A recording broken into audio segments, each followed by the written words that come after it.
So one of my favourite books in the pop-up shop that I've found so far is The Bloody Chamber by Angela Carter. And Angela Carter is kind of a very kind of gothic, romantic writer, and what she does in this book is twist fairy tales.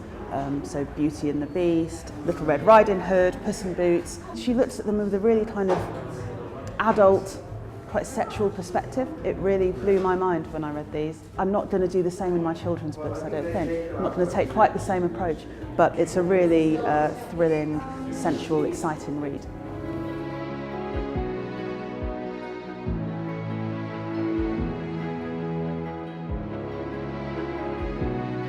White Teeth was a really important book for me.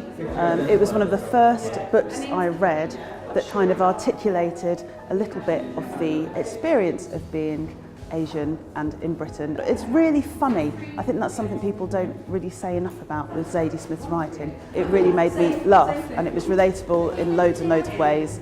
I would recommend people read it because it manages to tie together so many different identities. There's kind of the British post-war identity, a version of Black British identity, and a version of the Asian identity. It kind of weaves together these very complex issues of kind of race and class and love and family, and kind of creates a universal story that we can all relate to, and it just does it effortlessly, and as I say, with loads of humour. And it was a really important book for me.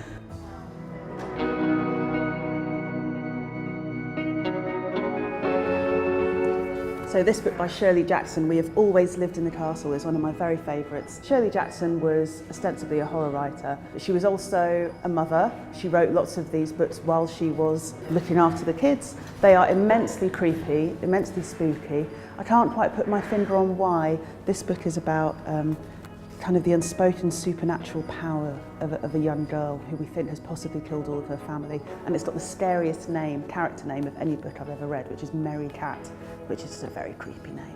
I'd really recommend reading some Shirley Jackson because I think she's a writer that sometimes gets overlooked. I think if you're a fan of horror writers like M.R. James or Robert Aikman, I think you'd probably really enjoy the work of Shirley Jackson.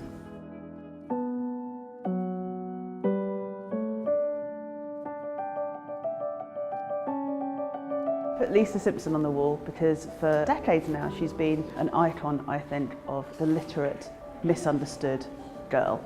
And I know that there are a lot of us out there. So for that reason, she will always be my hero.